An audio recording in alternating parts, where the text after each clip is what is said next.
Tenho dois textos, Atos capítulo 2, 1 João capítulo 1, do versículo 3 ao versículo 7. E o que temos visto e ouvido, anunciamos também a vós outros, para que vós igualmente mantenhais comunhão conosco. Ora, a nossa comunhão é com o Pai e com o seu Filho Jesus Cristo. Essas coisas, pois, vos escrevemos, para que a nossa alegria seja completa. Ora, a mensagem que da parte dele temos ouvido e vos anunciamos é esta, que Deus é luz e nele não há treva nenhuma. Se dissermos que temos comunhão com ele e andarmos nas trevas, mentimos e não praticamos a verdade. Se, porém, andarmos na luz, como ele está na luz, mantemos comunhão uns com os outros e o sangue de Jesus, o seu Filho, nos purifica de todo pecado. Amém. Agora, Atos capítulo 2, versículo 42 até o 47. É a história da igreja primitiva. Logo depois que Jesus morreu, ressuscitou, veio o Espírito Santo, e aí conta como é que eles viviam. Então, Atos 2, 42 em diante. E perseveravam na doutrina dos apóstolos, na comunhão, no partir do pão e nas orações. Em cada alma havia temor, e muitos prodígios e sinais eram feitos por intermédio dos apóstolos.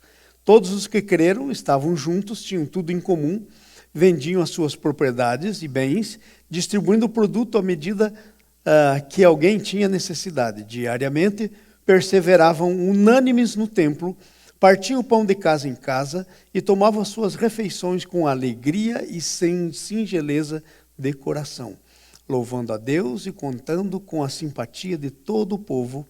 Enquanto isso, acrescentava-lhes o Senhor dia a dia os que iam sendo salvos. Amém, aleluia.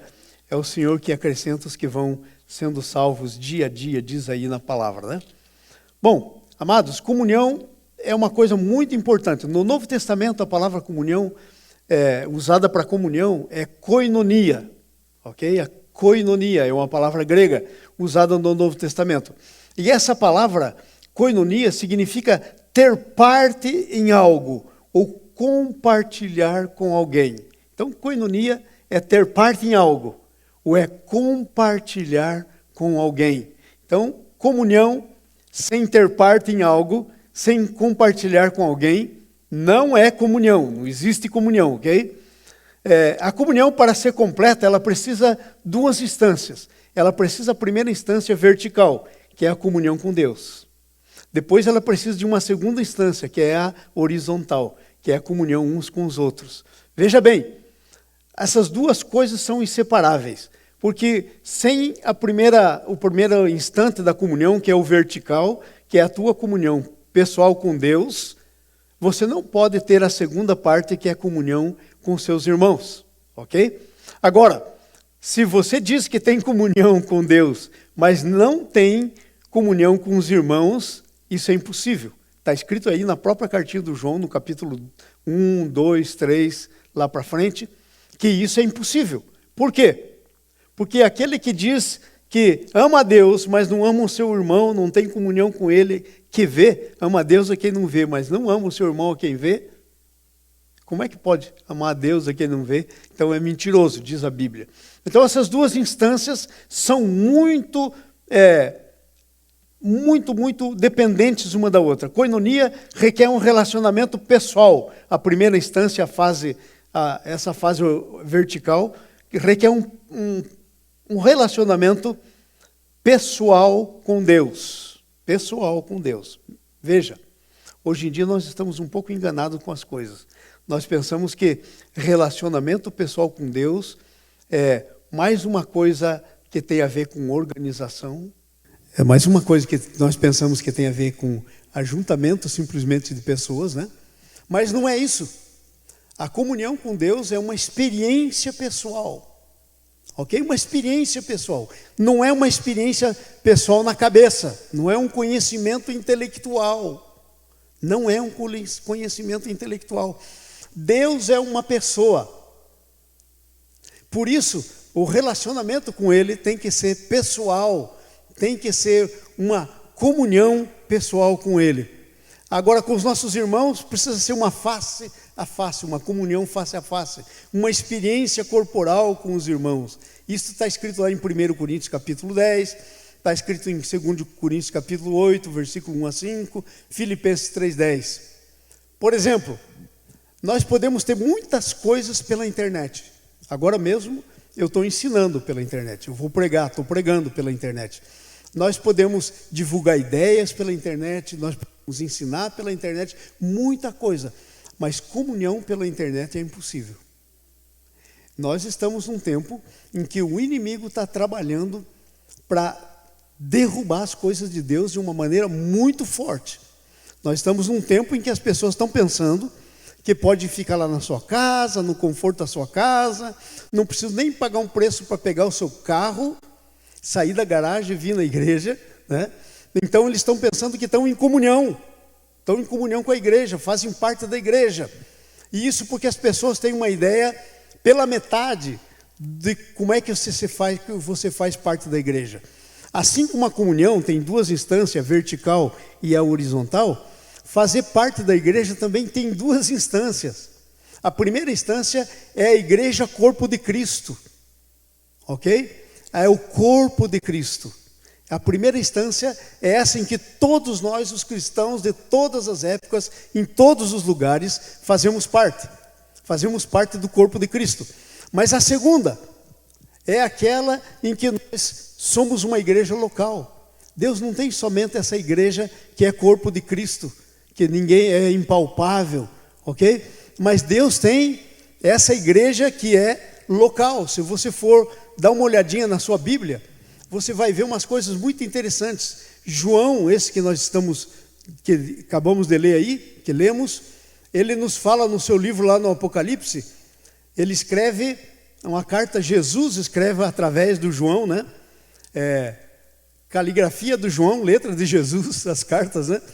Ele escreve carta para as 7 igrejas. As 7 igrejas na Bíblia simbolizam a totalidade da igreja. E ele não escreve para a igreja como corpo transcendental de Cristo. Ele escreve para a igreja enquanto corpo local, visível. Então, as duas instâncias, ok? Então, nós estamos caindo nesse erro, hoje em dia, muito facilmente, de que nós pensamos que nós estamos bem com Deus. Porque nós estamos lá participando da internet, vendo coisas lá no YouTube, vendo sermões, e estamos então participando da igreja. A igreja é local. Jesus morreu por uma igreja local, ok? E ele escreve para igrejas locais, amém?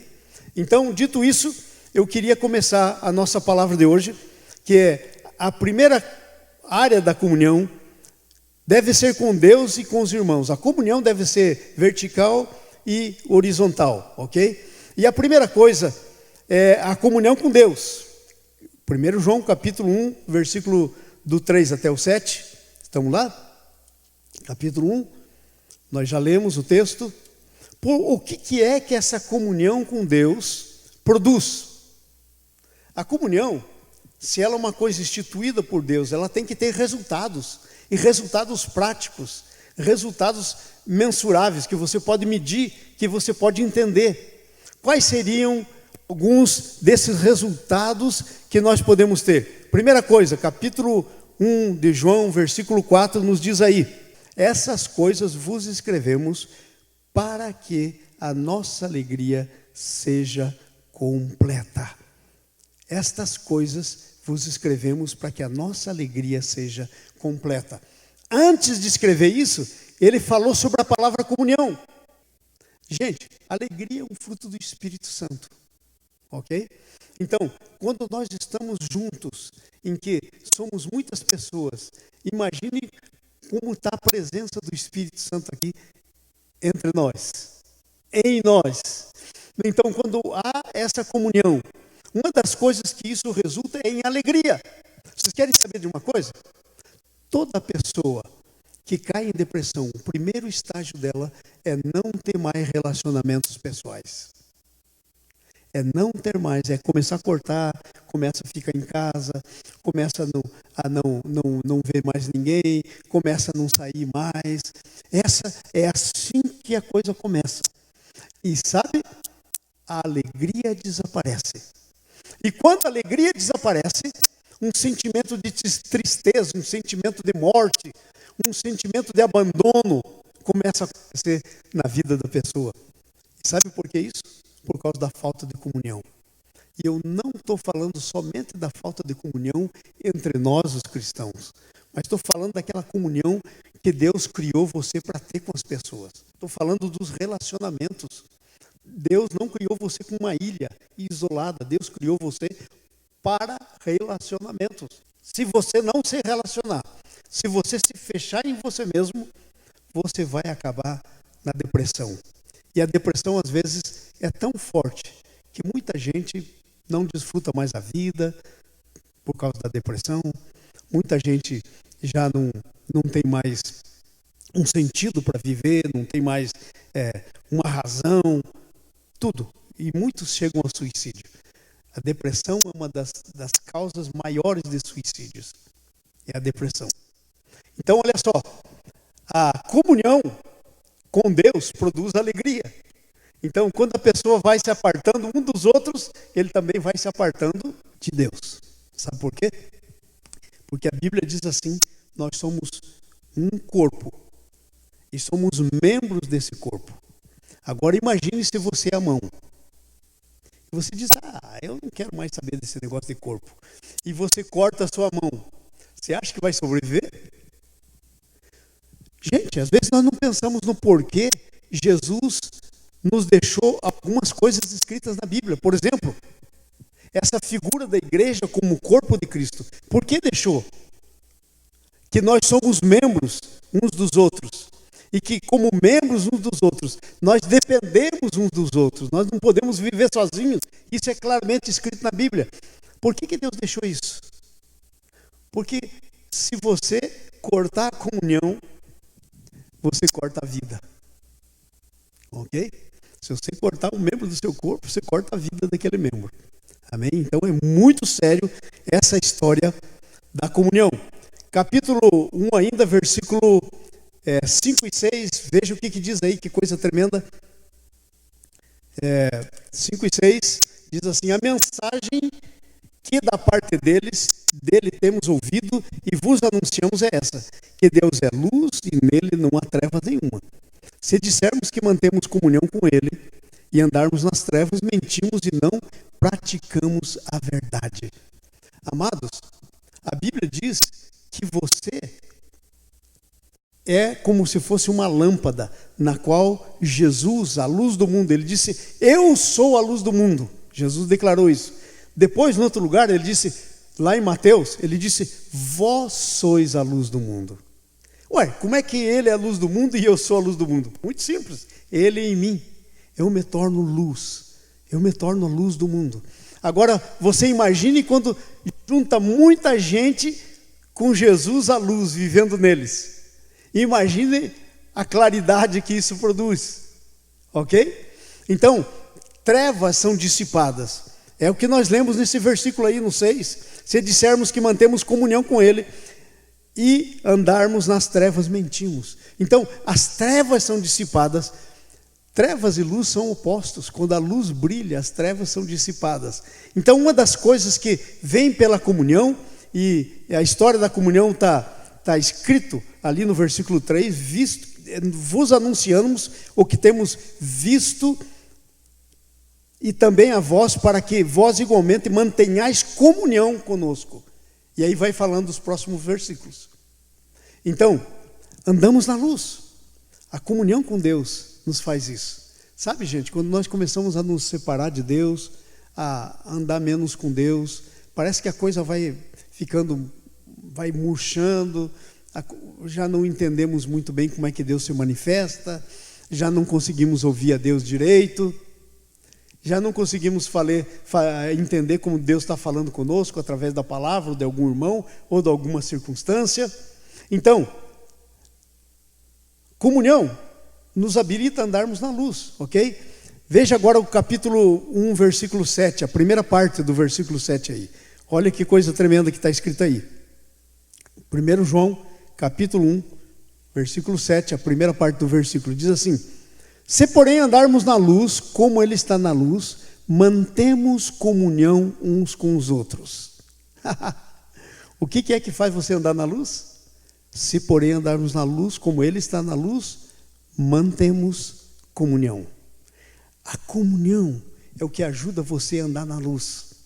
É que ajuda você a andar na luz, não só com Jesus, mas uns com os outros. Ok? Nós temos que andar na luz, somos filhos da luz. Temos que andar na luz uns com os outros. Não há como ser de outra forma. Amém? Tremendo isso, hein? Aleluia.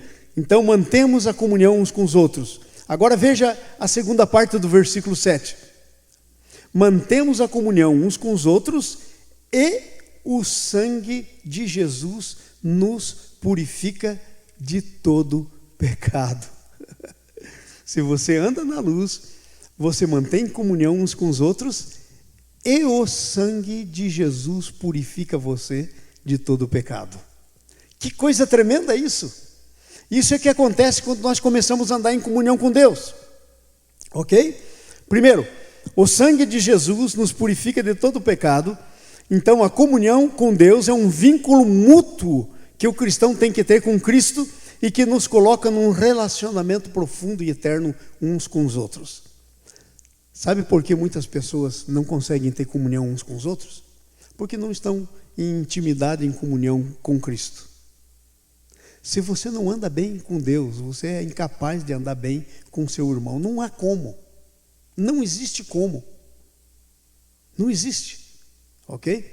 Então é muito interessante isso. Então quero ler de novo o que eu anotei aqui, quando estava orando e lendo a palavra. A comunhão com Deus é um vínculo mútuo, que como cristãos temos primeiro com Cristo, e esse vínculo mútuo que nós temos com Cristo como cristãos, nos coloca em um relacionamento profundo e eterno uns com os outros. Entenderam o que eu disse para vocês?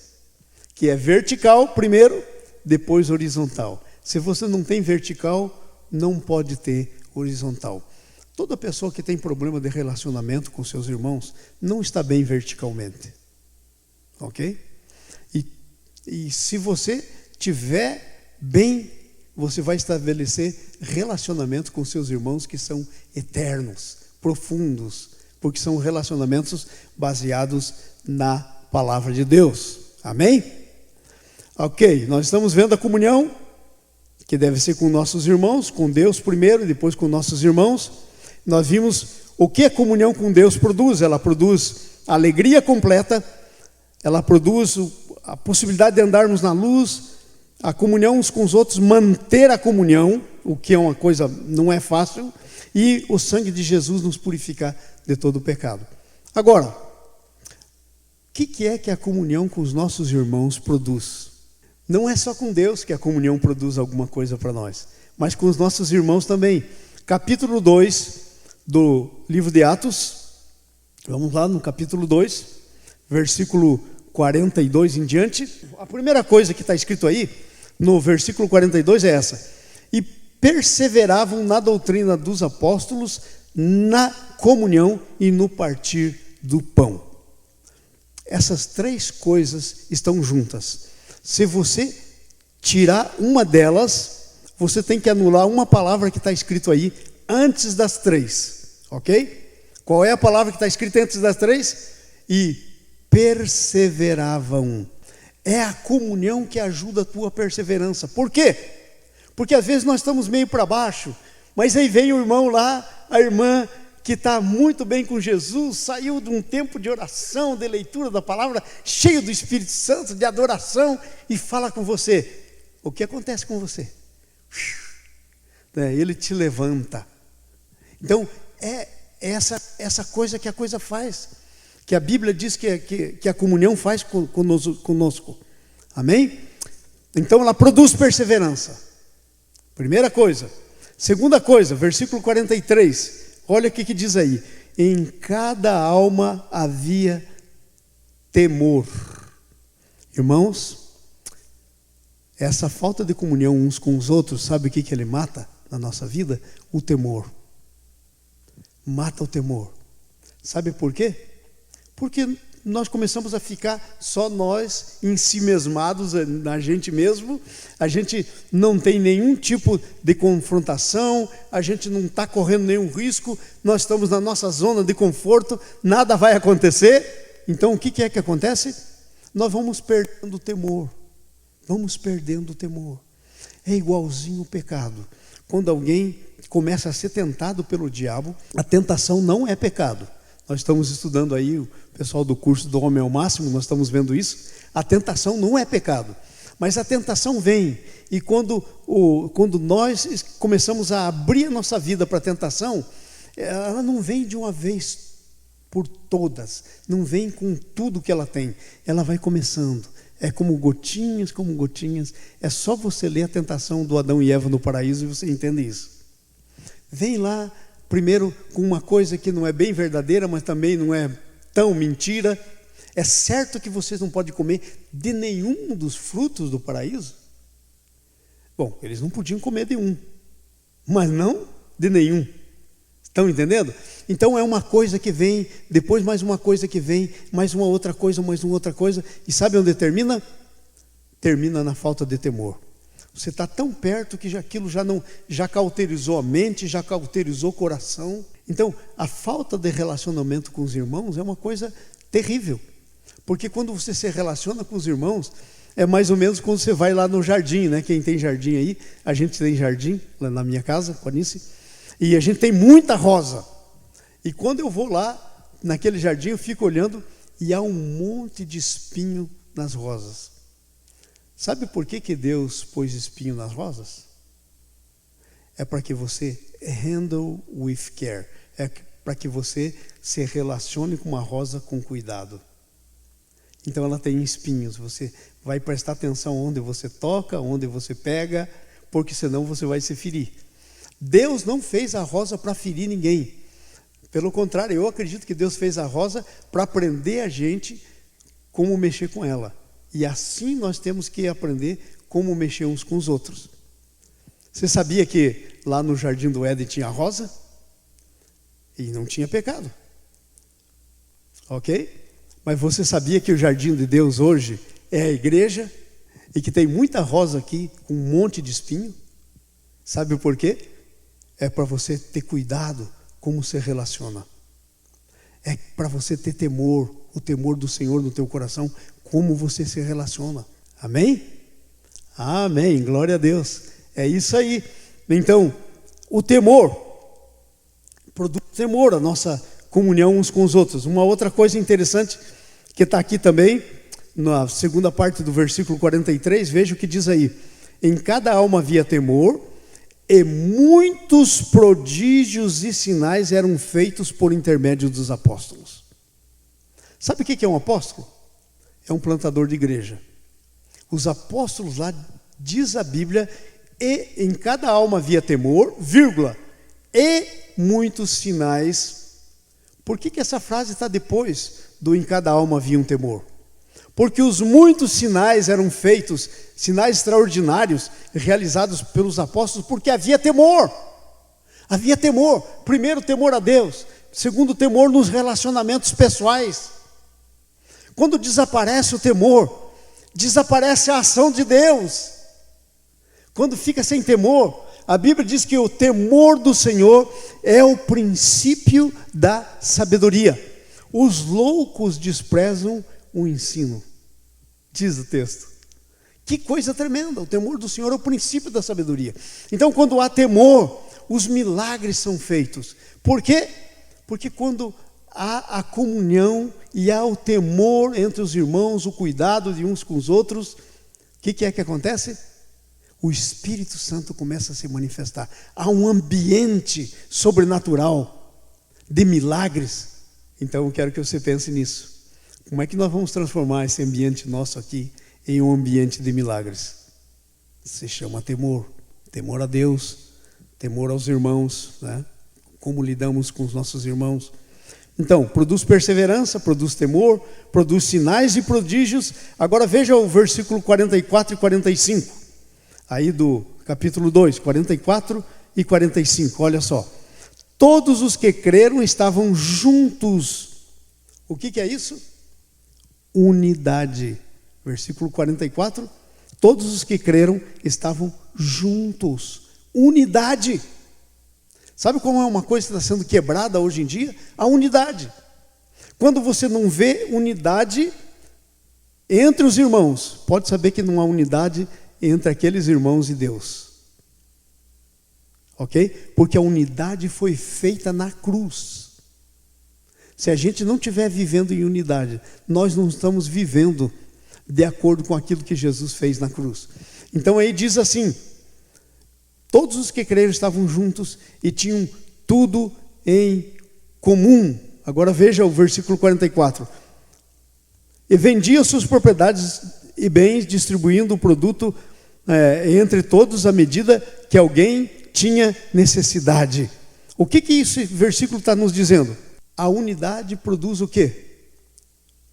Uma bênção na vida dos irmãos, na área financeira. Ninguém tinha necessidade de coisa alguma. Por quê? Porque quando há unidade, quando a gente anda no temor do Senhor e no relacionamento horizontal uns com os outros, o que é que acontece? O que é que acontece? Nós descobrimos que o dinheiro não é nosso. E a gente para com essas bobagens que a gente diz, às vezes, quando vem entregar o nosso dízimo. Eu vou pagar o dízimo. Vai pagar como? Está pagando como? Está pagando o quê? Se Jesus já morreu, pagou tudo o que você tinha que pagar. Então, todas as vezes que nós usamos essa idiotice da palavra pagar o dízimo, nós estamos dizendo que nós estamos querendo quitar por nós mesmos alguma coisa com o nosso Deus. Olha o tamanho da besteira. Aí nós decaímos da graça. Nós deixamos de lado aquilo que Jesus fez por nós e estamos querendo fazer nós por nós mesmos alguma coisa que Deus não deixou para a gente fazer. Começamos a pensar que o dinheiro é nosso. Começamos a viver como se as coisas que nós temos são nossas. Irmãos, as coisas que nós temos não são nossas. Irmãos, presta atenção nisso que eu vou dizer. O seu corpo não é seu. Se o seu corpo fosse seu, você teria domínio sobre ele. Sabe qual que é a primeira coisa que ia acontecer? Você não morreria. Porque quem aqui quer morrer? A gente quer encontrar com Jesus, mas não quer morrer, né? Engraçado isso, né? Mas a gente não tem domínio nem do nosso próprio corpo, porque ele não é nosso, não nos pertence. Tampouco os bens, tudo aquilo que a gente tem. Então, a igreja de Atos vivia essa realidade de que a comunhão produzia uma bênção, uma liberação financeira. Ninguém tinha necessidade. Sabe o que a Bíblia diz? Se alguém, o Tiago falando, se alguém vê o seu irmão com uma necessidade e diz, vai, come, se farta, e não faz nada, é mentira. Essa fé é morta, é nula. Não tem amor. Vocês entenderam? É muito claro isso na Bíblia, né? Então, a comunhão com os irmãos pode produzir isso. Pode produzir isso, uma liberação financeira. Agora veja o versículo 46, a primeira parte do 46. Diariamente perseveravam unânimes no templo. A unidade ou a comunhão entre os irmãos traz um desejo no coração das pessoas de estarem juntos. E sabe qual é um bom lugar para estar junto? A igreja. A igreja. Quando você começa a parar de ter vontade de vir na igreja, duas coisas podem estar acontecendo. Primeiro, você está com uma ideia errada do porquê você vem na igreja. Muita gente está com ideia errada do porquê vem na igreja. Vem na igreja como uma religião, como se fosse marcar um ponto com Deus. Não vem para a comunhão, não vem para a adoração, não vem para o louvor. Vem como para marcar um ponto. Então, eu tenho que levantar na igreja. É um peso. Toda pessoa que tem um peso para vir na igreja tem alguma coisa errada na sua vida. Uma coisa errada. Ou ela está pensando que está entendendo e não entendeu ainda que vir na igreja não é uma coisa religiosa. Gente, isso que nós estamos tendo aqui, nós temos uma organização aqui. Tem um ar-condicionado funcionando, luzes funcionando, cadeiras confortáveis para vocês estarem sentados aí. Mas agora é isso que faz a igreja?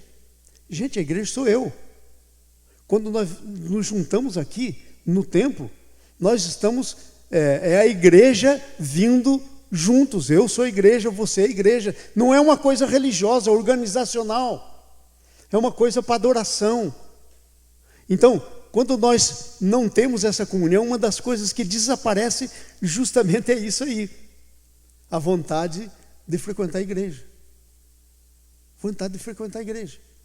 E sabe, essa vontade de frequentar a igreja muitas vezes é causada pelas nossas feridas, né? Mas eu vou lá na igreja, mas aquela pessoa não me olha. Eu quero afirmar para vocês, eu não tenho nenhum problema com ninguém aqui na igreja. Mas eu tenho um outro problema. Eu sou muito distraído. Eu passo pelas pessoas, às vezes não digo nem oi, nem olá. Eu estou no meu mundo pensando, como eu vou fazer isso? E às vezes passo perto assim, distraído.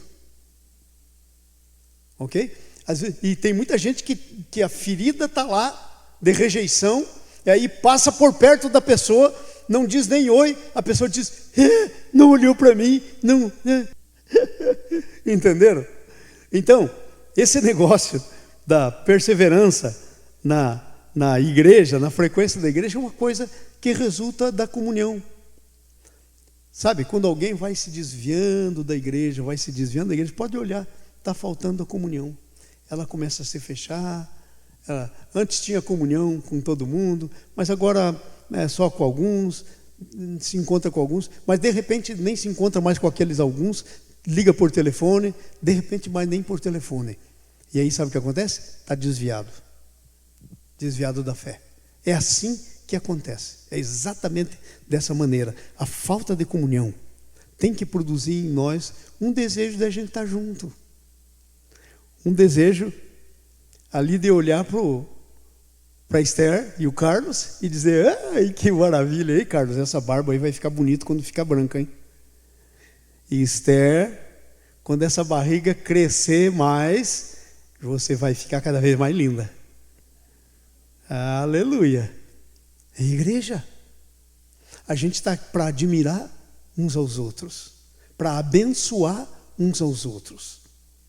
E o desejo de vir na igreja deve ser para esse tipo de coisa, para comunhão, amém? Vir na igreja não é uma coisa religiosa. Se alguém está com isso na cabeça, vai desviar da igreja, logo, logo, ok? Versículo 46, a segunda parte ainda, olha o que está escrito aí. Perseveravam unânimes no templo, primeira parte, agora vem, partiam o pão de casa em casa e tomavam suas refeições com alegria e singeleza de coração. Amados, quando falta entre nós comunhão, desaparece a alegria e desaparece a singeleza de coração, a pureza de coração. Assim, um coração aberto vai desaparecendo, vai desaparecendo. Vocês estão entendendo o que eu estou dizendo? Duas instâncias, comunhão com Deus. Se não tiver, outra instância, comunhão com o próximo. Se não tiver, igual. Não vai a lugar nenhum. As duas coisas estão juntas. Deus criou a gente para ser uma grande família de muitos filhos semelhantes a Jesus. Essa é a razão porque eu estou aqui hoje, meditando na palavra de vocês, para vocês e com vocês. Essa é a razão porque eu gastei essa semana inteira orando e perguntando para Deus, o que o Senhor quer falar? E Deus falou comigo sobre comunhão. Falou comigo. E é uma coisa que todos temos que estar bem claros nas nossas mentes. Então, essa é a razão. Estão entendendo? Singeleza nós temos que ter, de coração. Agora, versículo 47, a primeira parte. O que diz aí a primeira parte do 47? Louvando a Deus. Quando desaparecer essa primeira parte do louvando a Deus, gente, estamos com algum problema. Sabe por quê? Porque você e eu fomos criados para o louvor da sua glória. Quando desaparecer o louvor a Deus na nossa vida, estamos mal. E sabe o que mantém esse louvor na nossa vida? é quando nós nos encontramos como um corpo. É quando a gente vê, Esther, estou pegando você hoje para Cristo aqui, hein? É quando a gente vê aqui Esther, né, e o Carlos, e a gente estava orando por eles, porque eles queriam um bebê. E de repente a gente tem uma notícia que a Esther está grávida. E aí a gente vai na casa da Esther e a gente vê que é um bebê homem. Um varão na casa chegando. Gente, vocês estão entendendo o que acontece? É isso que nós estamos... A gente começa a louvar Deus pelo que Deus está fazendo na vida dos outros. Alguém que vem na igreja começa a louvar Deus pelo que Deus está fazendo na minha vida, na sua própria vida. Nós vamos encontrar motivações para louvar Deus, que a gente nunca vai ter sozinho. Por isso a comunhão é importante. Vocês estão entendendo isso? Amém, aleluia. Agora veja a segunda parte do versículo 47. Louvando a Deus, agora olha só, e contando com a simpatia de todo o povo. Quem é esse todo o povo? Não é a igreja. É todo o povo que não conhecia Jesus. Esse pessoal era simpático. O povo olhava para ele e dizia: uau, é alegre. É alegre. E eles eram simpáticos, porque viam, e isso é um resultado da comunhão. Quando a gente tem comunhão entre nós, nós vamos contar com a simpatia de todo o povo. Será que nós contamos com a simpatia? Às vezes não, né? Sabe por quê? Falta alegria, falta comunhão, estamos enclausurados na gente mesmo, nossas próprias ideias, nossa própria mentalidade, as próprias coisas que a gente criou na gente mesmo, não é capaz de deixar Deus tratar. Cheio de religiosidade. E aí onde que nós vamos com isso? Lugar nenhum. Então, contavam com a simpatia dos descrentes. Que coisa tremenda. Agora veja o fim do versículo do 47.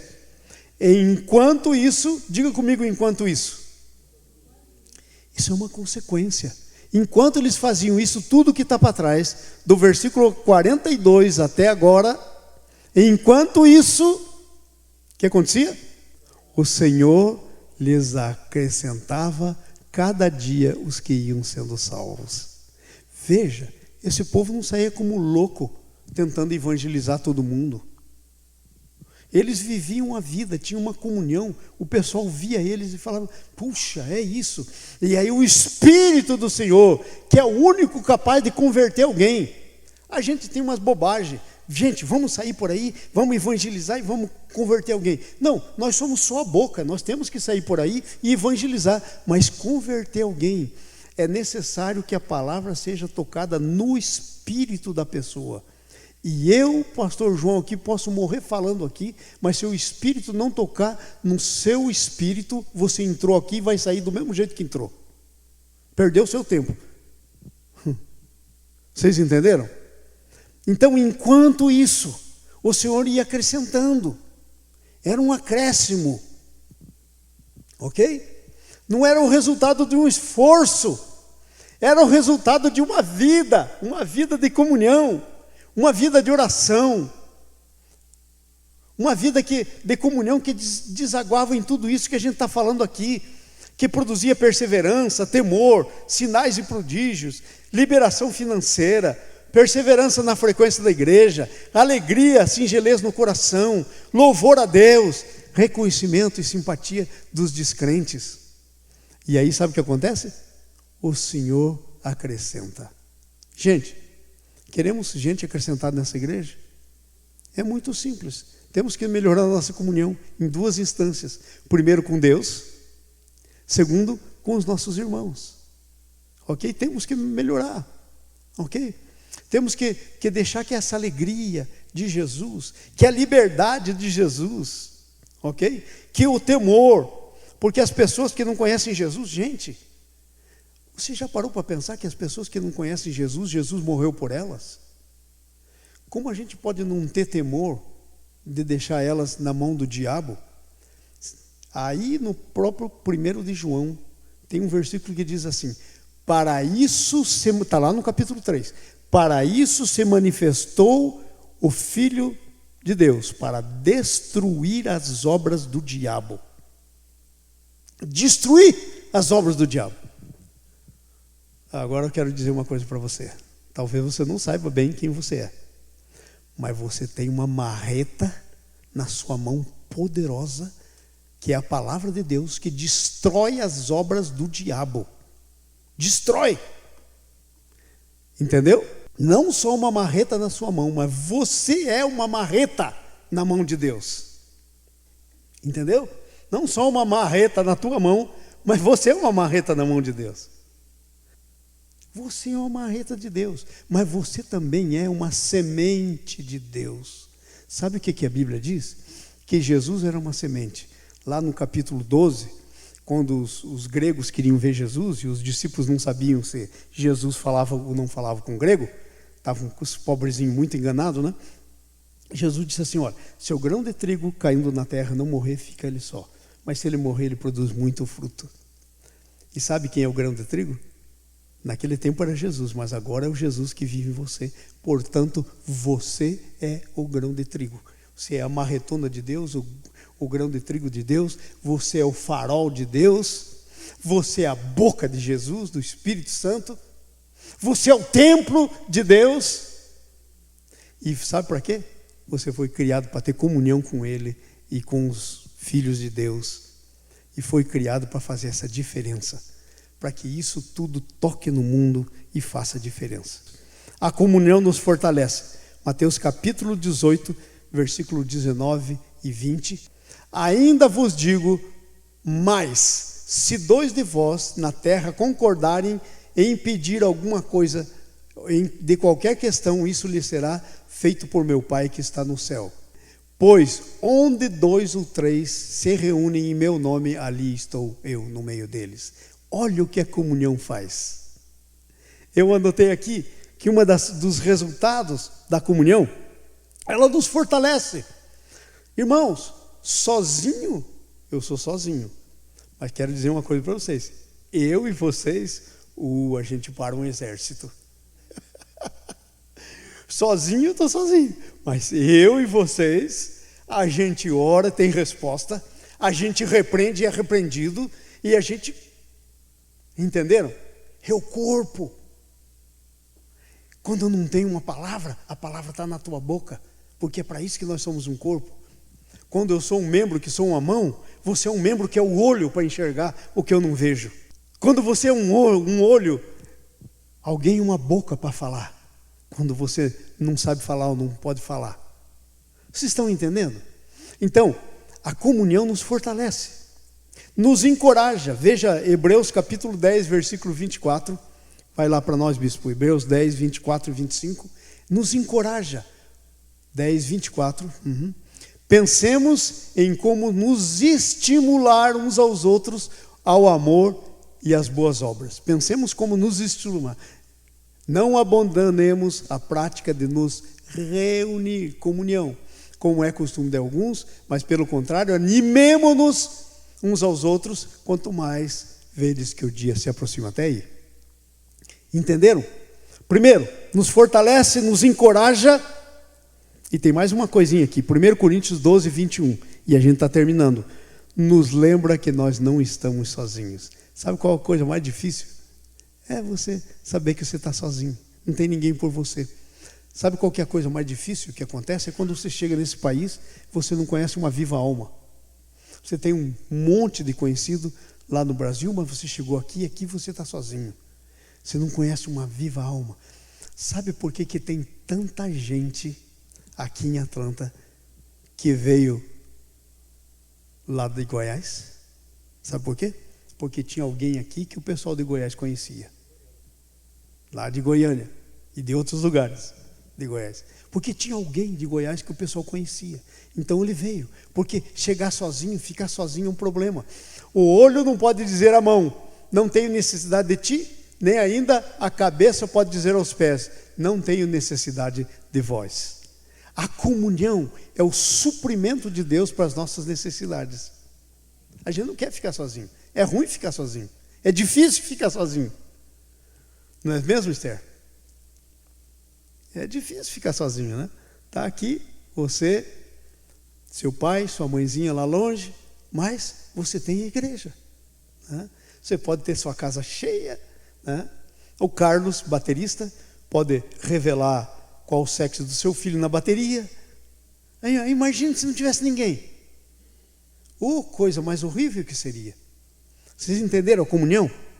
Ela nos fortalece, nos encoraja, nos lembra que não estamos sozinhos. E a última coisa, nos ajuda a crescer. Capítulo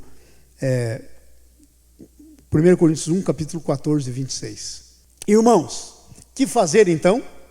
Quando vos reunis, cada um de vós tem um hino, tem uma palavra de instrução, tem uma revelação, tem uma palavra em língua, tem interpretação. Tudo deve ser feito visando a edificação. E a última coisa é essa, nos ajuda a crescer. Eu chego aqui, mas alguém tem uma palavra de Deus para mim. Eu chego aqui, mas eu recebo uma motivação por um canto que está sendo cantado, um hino que estamos adorando. E eu recebo a motivação e já não saio mais daqui o mesmo. Então, é a comunhão, amados. Amém? Amém. Glória a Deus. Comunhão vertical e horizontal não tem como ser diferente.